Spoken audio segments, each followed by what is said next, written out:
जो घर खरीदना चाहते हैं और उनका ड्रीम होम अभी भी उनका वेट कर रहा है, ये वीडियो उन लोगों के लिए एक आई ओपनर साबित होने वाला है। क्योंकि फ्रेंड्स, इस वीडियो में मैं आपको 2024 में रेजिडेंशियल स्पेस, जो रेजिडेंशियल मार्केट है हिंदुस्तान का, किस तरीके से इवॉल्व हो रहा है और आगे कहाँ आपको ध्यान रखना चाहिए, किस तरीके की सिचुएशंस बन रही हैं उनके लिए जो घर को एक सपने की तरह देखते थे, उसमें रहना चाहते हैं, और साथ में ये भी जानना चाहते हैं कि क्या ये किया हुआ इन्वेस्टमेंट आने वाले समय में एक प्रॉफिटेबल इन्वेस्टमेंट ऑप्शन बन सकता है, और कौन से शहर में किस तरीके के प्रोजेक्ट्स और किस तरीके की लोकेशंस मोस्ट वायबल और मोस्ट प्रॉफिटेबल लोकेशंस हो सकती है।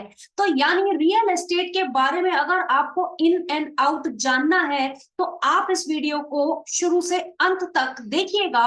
और इस वीडियो को बनाने के लिए मैंने रेफर की है सीबीआरई की एक 2024 अप्रैल में जो पब्लिश हुई है रिपोर्ट, वो मैं दोस्तों आपके सामने शेयर करना चाहती हूँ। और आपको घबराने की जरूरत नहीं है कि अरे बाप रे, इतनी बड़ी रिपोर्ट आखिर हम कैसे पढ़ेंगे। डोंट वरी फ्रेंड्स, ये काम मैंने आपके लिए कर दिया है। और इस रिपोर्ट से रिलेटेड जो जो इंपॉर्टेंट चीजें हैं, जो जो इंपॉर्टेंट इंसाइट्स हैं, जो आपको पता होनी चाहिए अगर आप घर खरीदने के बारे में सोच रहे हैं, तो वो मैं आपके सामने यहाँ पेश कर रही हूँ। तो चलिए दोस्तों, पहले ये समझने के लिए कि 2024 एंड गोइंग फॉरवर्ड क्या आपको घर खरीदना चाहिए, रेजिडेंशियल स्पेस में इन्वेस्ट करना चाहिए या नहीं, तो थोड़ा सा हम पीछे जाके भी देख लेते हैं।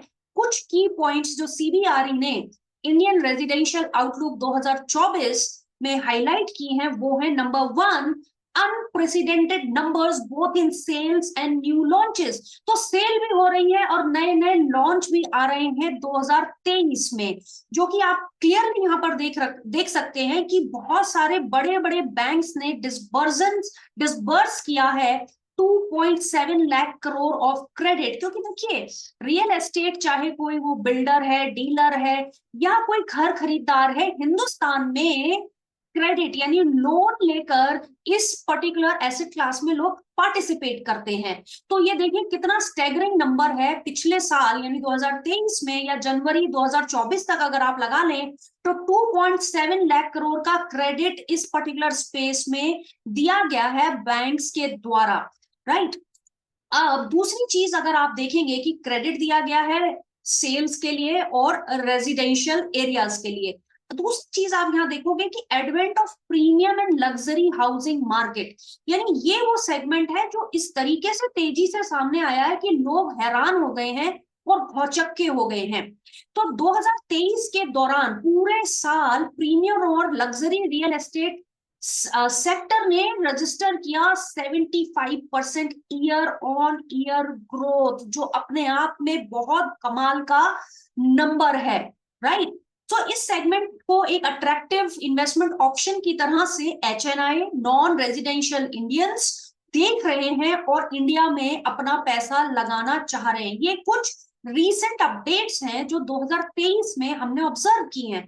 अब बात आती है दोस्तों आने वाले समय में क्या top 5 trends which are expected to shape the residential sector in 2024। इसको जरा ध्यान से सुनिएगा, नजर रखिएगा रिपोर्ट पर, और जो बात मैं कहना चाह रही हूं अगर उससे अग्री करते हो तो कमेंट सेक्शन में जरूर लिखिएगा। पहला ट्रेंड, पहला टॉप ट्रेंड, आप यहाँ पे ग्राफ भी देख सकते हैं क्या बनाया गया है दोस्तों। राइट हैंड साइड में अगर आप देखोगे तो सीबीआरई ये कहता है, चलिए मैं थोड़ा सा इसको छोटा कर देती हूँ ताकि ये क्लियरली आपके स्क्रीन के अंदर आए। सप्लाई और डिमांड देखो, अगर आज आप पैसा लगाते हो तो आपका लगाया हुआ पैसा आने वाले समय में बढ़ना चाहिए, यानी प्राइस बढ़ने चाहिए, कीमतें बढ़नी चाहिए उन घरों की जिनमें आप आज निवेश कर रहे हैं। तो price is a function of demand and supply. अब देखो 2019 से 2024 तक का अगर आप ट्रेंड देखेंगे तो वो क्या दिखाई देता है। न्यू जो लॉन्चेस हुए और जैसे ही वो लॉन्च होते थे वो सेल्स में भी कन्वर्ट हो गए। देखिए, light green dark green, light green dark green, light green dark green, यानी कोई ज्यादा अनसोल्ड इन्वेंट्रीज नहीं रही हैं। जैसे ही ये प्रोजेक्ट्स उस साल में लॉन्च हुए, उतने ही ऑलमोस्ट सिमिलर सेल्स नंबर्स में भी बढ़ गए। यानी अगर आप कोई घर बनता है और साथ के साथ बिक जाता है, तो इससे ज्यादा खूबसूरत सिचुएशन क्या हो सकती है हाउसिंग मार्केट के लिए। समझ में आई आपको बात? तो अब इसमें हम ये कह सकते हैं कि सेल्स का जो मोमेंटम है बहुत तेजी से बढ़ रहा है, जिसकी वजह से भी नए नए डेवलपर्स इस पर्टिकुलर मार्केट में आ रहे हैं। एक extensive land acquisition 7.4 billion USD dollars का जो 2022 और 23 में भी किया गया था, उसके बेसिस पर भी हम देख रहे हैं कि बहुत ही पॉजिटिव मोमेंटम कंटिन्यू रहेगा इस पर्टिकुलर स्पेस में, खास तौर से मुंबई, हैदराबाद, पुणे और बेंगलोर में। समझ रहे हैं आप? इन मेट्रो सिटीज के अंदर इस तरीके का समीकरण मार्केट्स के अंदर बन रहा है। अब हम दूसरे एरिया के ऊपर अगर देखें, यानी अभी अभी हमें समझ में आ गया है मोटा मोटा कि भाई परिस्थिति क्या है। अब सेकंड ट्रेंड जो हम देखते हैं वो है capital value trends. High and और मिड एंड, देखो क्या हो रहा है, यहाँ ज्यादा पैसा लग रहा है, मतलब लोगों के पास इतना पैसा आ रहा है जो रियल एस्टेट की तरफ अमीर लोग अपना पैसा इन्वेस्ट करने की सोच रहे हैं। तो कैपिटल वैल्यू ट्रेंड्स जो हाई एंड सेगमेंट में 2019 से 2023 तक बने हैं, और नीचे शहरों के नाम लिखे हैं, यानी दिल्ली, गुड़गांव, नोएडा, और इनकी कलर कोडिंग भी इस तरीके से की गई है। तो आप देख रहे हो सबसे ज्यादा capital value, highest capital value trend housing price का जो इंडेक्स है बहुत तेजी से सबसे ज्यादा बढ़ा है हैदराबाद में, और फिर वो प्लेट्यू हो गया है, फिर वो रुक गया है, बढ़ के थम गया है। लेकिन आप देखो जरा गुड़गांव में क्या हो रहा है, गुरुग्राम में अगर आप देखेंगे एक्सपोनेंशियल ग्रोथ हो रही है कैपिटल वैल्यू ट्रेंड्स के अंदर। देख रहे हैं आप किस तेजी से, किस रफ्तार से जा रहा है। यानी हैदराबाद के हाई को भी क्रॉस करके 2023 में गुड़गांव की प्रॉपर्टी मार्केट ने कमाल का प्राइस एस्केलेशन दिखाया है। तो ये रोबस्ट सेल्स का जो मोमेंटम क्रिएट हुआ है उसी के बेसिस पर ये चीजें चल रही हैं, और आगे भी एंटिसिपेट किया जा सकता है कि इसी तरीके के ट्रेंड्स बनने वाले हैं। ठीक है, अब देखिए अगला, आगे हम अगर देखें कि ये तो बात हो गई आपकी हाई एंड सेगमेंट में। अब आता है दोस्तों आपका मिड सेगमेंट। मिड सेगमेंट में भी गुड़गांव काफी तेजी से बढ़ रहा है, लेकिन नोएडा गुड़गांव को भी सरपास कर रहा है। तो ये वो एरियाज हैं जहां मिड सेगमेंट वाले लोग भी, ये जो प्राइसिंग है जो जो आपके हाउसिंग सेक्टर की तेजी से बढ़ रही है। तीसरे ट्रेंड के ऊपर आप अगर ध्यान देंगे तो आप हैरान हो जाएंगे कि किस तरीके से मिड और high end categories are undergoing redefinition, redefine हो रहा है। मार्केट नोटिसेबल एक्टिविटी हो रही है across premium and luxury categories. कहाँ है गरीबी, कहाँ है वो लोग जो कहते हैं कि पैसा नहीं है, इतना पैसा फ्लो हो रहा है इस पर्टिकुलर सेगमेंट में। जरा ग्राफ के ऊपर आप ध्यान दीजिए, यहाँ 4 कैटेगरी बनाई गई हैं: affordable, mid end, high end, premium and luxury या ultra luxury. Year on year अगर आप पिछले 5 साल का डेटा देख रहे हो, सीबीआरई कहता है कि किस तरीके से सेगमेंट वाइज नए लॉन्चेस और सेल्स नंबर्स हो रहे हैं। ठीक है, सेगमेंट वाइज कौन सेगमेंट में बहुत ज्यादा सेल्स बढ़ रही हैं। तो आप देख सकते हो जो अफोर्डेबल वाला नीचे वाला जो सेगमेंट है मोर और लेस सेम है, क्योंकि दोस्तों आप समझ सकते हैं कि जो अफोर्डेबल सेगमेंट होता है इसमें बहुत ज्यादा आपका कुछ लेना देना है नहीं एज अ बिल्डर। ये तो सरकार की एक एक एक स्कीम है जो जिसके तहत कुछ प्रोजेक्ट्स उनको अफोर्डेबल कैटेगरी में लॉन्च करने होते हैं। लेकिन देख रहे हैं आप क्या ट्रेंड देख रहे हैं, affordable projects as a category, overall category कहीं ना कहीं स्टेगनेंट हो चुका है, क्योंकि जो इसका जो आउटपुट साइज है, यानी जो फाइनल यूनिट बना के एंड यूजर को देनी पड़ती है सरकार के निर्देशों के द्वारा, फर्स्ट हैंड जब पहली बार आप हैंड ओवर करते हैं प्रोजेक्ट, तो उसकी एक प्राइस की लिमिट है। प्राइस तो कैप कर दिया सरकार ने, मान लीजिए उन्होंने कैप कर दिया कि 32 लाख रुपए का आप फ्लैट किसी को हैंड ओवर करेंगे over a period of time. अब बिल्ड के साथ समस्या ये है, क्योंकि पुराने जो 2 पॉइंट्स हैं आपने देखा किस तरीके से रियल एस्टेट मार्केट बूम कर रहा है, तो जमीन की कीमतें बढ़ रही हैं। इन्फ्लेशन का जो दर है ओवरऑल मार्केट में वो बढ़ रहा है। तो ये जो मार्जिन्स है ना अफोर्डेबल कैटेगरी में बहुत ज्यादा अट्रैक्टिव नहीं रही हैं अब हाउस मेकर्स के लिए, इस वजह से आप ये ट्रेंड यहाँ पर देख रहे हैं। ठीक है, अब देखना होगा आने वाले समय पे किस तरीके से सरकार इन इन डीलर्स को, इन बिल्डर्स को सपोर्ट करती है ताकि ज्यादा से ज्यादा लोग अफोर्डेबल कैटेगरी के प्रोजेक्ट्स को अंडरटेक करें, प्रोजेक्ट्स को बनाएं और लार्जर मासेस को अफोर्डेबिलिटी में भी प्रोजेक्ट्स दे सके। तो ये हमें देखना होगा। ठीक है, तो एक चीज तो हमने अफोर्डेबल कैटेगरी में लार्जली यहाँ पर पॉइंट नंबर 3 में देखी है। अब देखिए जरा कहां पर फिर विस्तार हो रहा है। मिड एंड का जो सेगमेंट है दोस्तों, अब देखिए कितनी तेजी से बढ़ रहा है एज कंपेयर टू 2019 में जो था। ठीक है, कितनी तेजी से वहां का सेगमेंट न्यू सेल्स और लॉन्चेस हो रहे हैं। इसी तरीके से आप देख रहे हैं कि जो लाइट ग्रीन कलर का सेगमेंट है, हाई एंड कैटेगरी के नंबर्स देखिए कितना कैटेगरी में पैसा जा रहा है। और जो अल्ट्रा लग्जरी, जो सुपर सुपर लग्जरी जो सेगमेंट जो 2019 में बस एक सीधी लाइन बनती थी, आज वो क्लियरली उभर कर आ रही है। इनफैक्ट दोस्तों इस डेटा को अगर आप मॉर्गन स्टैनली के रीसेंट रिसर्च के साथ भी अगर कंपेयर करेंगे तो आप पाएंगे कि मॉर्गन स्टैनली ने तो मतलब फोरकास्ट किया है कि आने वाले 10 सालों में जो 50 लाख हाउस होल्ड्स हैं, अपर सेगमेंट टॉप के जो लोग हैं, वो 2.5 करोड़ हाउस होल्ड्स में कन्वर्ट होने वाले हैं। यानी 5 टाइम्स ग्रोथ देखता है मॉर्गन स्टैनली इंडिया के टॉप हाउस होल्ड्स के अंदर। तो वो लोग क्या करेंगे, वो घर ही तो खरीदेंगे। यानी कहीं भी नहीं लगता कि हाई एंड और प्रीमियम सेगमेंट में जल्दी से कोई मंदी आने वाली है।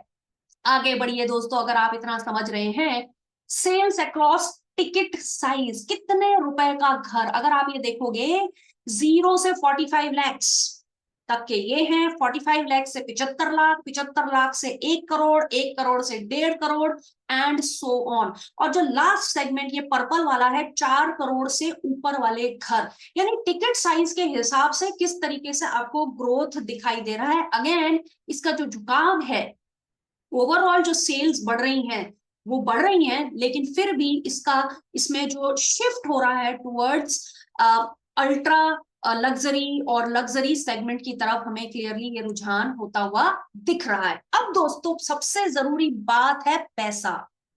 पैसा, जैसे कि मैंने आपसे शुरू में कहा था कि होम लोन के थ्रू वो पैसा आता है।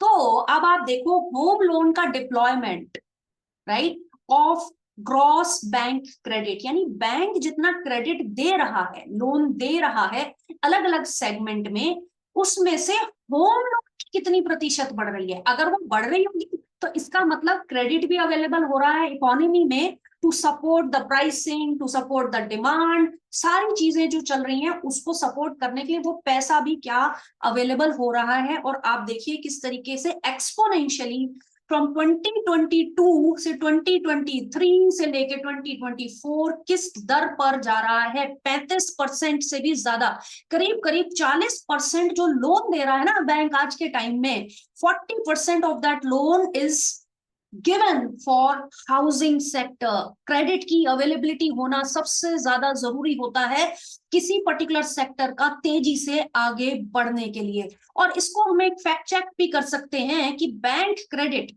जो रियल एस्टेट में दिया जा रहा है वो स्टेडी रेट से 37% की ग्रोथ उसने देखी है फाइनेंशियल ईयर 23-24 में। तो ये चीजें क्यों हो रही हैं? ठीक है, तो स्ट्रॉन्ग एंड यूजर डिमांड का एक ट्रेंड बन रहा है टायर 1 टायर 2 सिटीज में, और साथ साथ बहुत सारे ऐसे फर्स्ट होम बायर्स हैं जो इस डिमांड को ड्राइव कर रहे हैं और इस तरीके का क्रेडिट ले रहे हैं। तो इस कारण से भी ये चीजें चल रही हैं। और एडिशनल बट इंटरेस्टिंग फैक्ट जो सीबीआरई ने लिखी है वो ये कह रहे हैं कि जिस तरीके से रियल एस्टेट का मार्केट बढ़ रहा है ना, तो रेंटल वैल्यूज बढ़ रही हैं। यानी अब देखिए, एक तो आपके पास पहला होम बायर हुआ, आपने तो उसको घर को खरीदना है और उसके अंदर रहना शुरू कर देना है और खुश हो जाना है कि now I have a house of my own, that gives another level of confidence to you, वो एक अलग चीज है। लेकिन अब आप यहाँ देखिए, मान लीजिए आपके पास एक घर ऑलरेडी है और आप सोचते हैं कि ये एक एसेट क्लास है क्या, और लोन लेकर मैं ये घर लूं, तो अब आपके दिमाग में कौन सी बत्ती जलती है? वो ये है कि जो मैं ब्याज दूं इस लोन को लेने के लिए, और जो रेंटल इनकम मुझे मिलेगी उसके अंदर एक स्प्रेड या एक गैप होना चाहिए। ऐसा तो नहीं होना चाहिए कि ब्याज तो मैं ज्यादा दे रहा हूँ, ईएमआई मेरी ज्यादा बन रही है और रेंटल इनकम हो रही है कम, तो कहीं ना कहीं ये एक डेटरेंट होगा, ये आपको रोकेगा रेजिडेंशियल सेक्टर या हाउस को खरीद के रेंट पर देने के लिए। लेकिन ट्रेंड्स क्या कहते हैं, जरा उसको भी आप गौर से देखो फ्रेंड्स। वो क्या कहते हैं कि जिस तरीके से अपस्विंग हो रहा है रेंटल वैल्यूज में,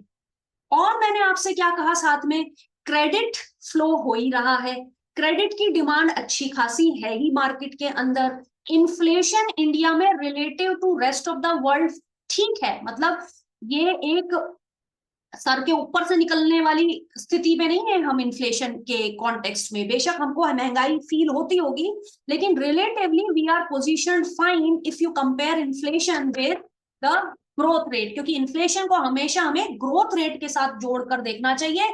अगर हमारा ग्रोथ रेट इन्फ्लेशन रेट से ज्यादा है तो बड़ी महंगाई भी कम ही होती है। तो आप देख रहे हैं इस तरीके के जो कनेक्शंस बन रहे हैं, उससे हो क्या रहा है, रेंटल इनकम बढ़ रही है, ईएमआई का बोझ आप पे कम हो रहा है, पैसा अवेलेबल है।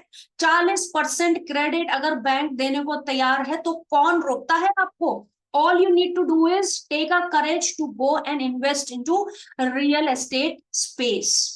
समझ रहे हैं? इसीलिए मैं आपसे कहती हूँ फंडामेंटली आपको इन रिपोर्ट्स को एनालाइज जरूर करना चाहिए। तो मोटा मोटा हमने ये देखा किस तरीके से ये ट्रेंड्स हमारे इवॉल्व हो रहे हैं। अब लास्ट बात हम और कर लें और फाइनली कंक्लूड कर लें इस पूरे पूरे एनालिसिस को, और वो ये है कि अब एक अलग मुद्दा नया, मतलब देखिए जो खरीदार हैं, खरीदार कौन है, लग्जरी और अल्ट्रा लग्जरी वाले सेगमेंट में, उनका जो मूड चेंज हो रहा है, ठीक है, वो मूड क्या चेंज हो रहा है, कंज्यूमर प्रेफरेंस है ना, कंज्यूमर का जो प्रेफरेंस बदल रहा है फ्रेंड्स, वो बदल रहा है कि नहीं भाई मुझे नहीं रहना बंगलों में, मुझे नहीं रहना जमीन पे, आई एम रेडी। अगर मुझे इसी तरीके की safety facilities immunity better pricing किसी फ्लैट में मिलती है, तो एक फ्लैट जो अल्ट्रा लग्जरी सेगमेंट में बनाए जा रहे हैं, इन सभी चीजों को ध्यान में रखते हुए लो राइज बिल्डिंग्स बनाई जा रही है बिल्डर्स के द्वारा। तो लोग वो जो बंगलों में रह के फील लेना चाहते थे, वो कहीं ना कहीं शिफ्ट कर रहे हैं। उनका जो मूड है, उनका जो प्रेफरेंस है, वो शिफ्ट हो रहा है कि हम तैयार हैं फ्लैट्स के अंदर रहने के लिए, क्योंकि फ्लैट इन एडिशन टू मेरी जमीन और मेरा आसमान मुझे सिक्योरिटी देता है, सेफ्टी देता है, अफोर्डेबिलिटी देता है, कनेक्टिविटी देता है। क्योंकि दोस्तों एक आध कोई घर नहीं बनता है, जब कोई, ये तो पूरा इकोसिस्टम बनता है दोस्तों। जब एक कोई घर बनता है, एक रेजिडेंशियल प्रोजेक्ट आता है, तो उसके आसपास सब कुछ आता है, school college road transport metro, सारी चीजें आपको वहां पे प्रोवाइडेड होती हैं। तो जिस तरीके से इंफ्रास्ट्रक्चर पे सरकार का पुश रहा है ओवर लास्ट फ्यू इयर्स, और इस तरीके के बदलाव जो हिंदुस्तान के होम बायर्स में आ रहे हैं, तो real estate is a wonderful place to invest your money. अब लास्ट में जो मैंने आपको शुरू में वादा किया था, सीबीआरई ने आपके लिए उसको भी सॉल्व कर दिया है कि कहाँ है वो एरियाज, कहाँ है वो की इंफ्रास्ट्रक्चर प्रोजेक्ट्स। तो दिल्ली एनसीआर में द्वारका एक्सप्रेसवे, जेवर एयरपोर्ट, राइट, ये वो एरियाज हैं जहां इस तरीके के डेवलपमेंट्स हो रहे हैं। मुंबई में Mumbai trans harbour link, Navi Mumbai international airport, multiple metro projects, Bangalore में metro blue line, satellite town ring road, Pune में मल्टीपल मेट्रो प्रोजेक्ट्स, चेन्नई में चेन्नई एयरपोर्ट, चेन्नई पोर्ट, हैदराबाद में radial road towards Kondakal from Tellapur, interchange terminal at Kokapet. तो ये है वो एरियाज जहां पर इस तरीके के प्रोजेक्ट्स के प्रति बहुत ज्यादा रुझान हो रहा है। और वो कौन सी कंपनीज हैं जो इनको इनके अंदर काम कर रही हैं? वो डीएलएफ है, बिरला है, गंगा रियल्टी है, गुलशन है, मैक्स एस्टेट है, बहुत सारी कंपनीज का नाम जो कि मैंने आपके सामने लिखा हुआ है। तो सीबीआरई की इस रिपोर्ट को आप जरूर पढ़िए और समझिए और डिसाइड कीजिए अपने लिए, क्या मुझे अपना ड्रीम होम खरीदना चाहिए या नहीं। कमेंट सेक्शन में जरूर बताइएगा ये वीडियो आपको कैसा लगा, शेयर कीजिए मैक्सिमम लोगों के साथ, क्योंकि घर से रिलेटेड इतनी डिटेल्ड एनालिसिस, डिटेल्ड रिपोर्ट की का रिव्यू शायद ही आपको किसी वीडियो में मिलेगा। Take your decision, take right decisions when you invest into your home.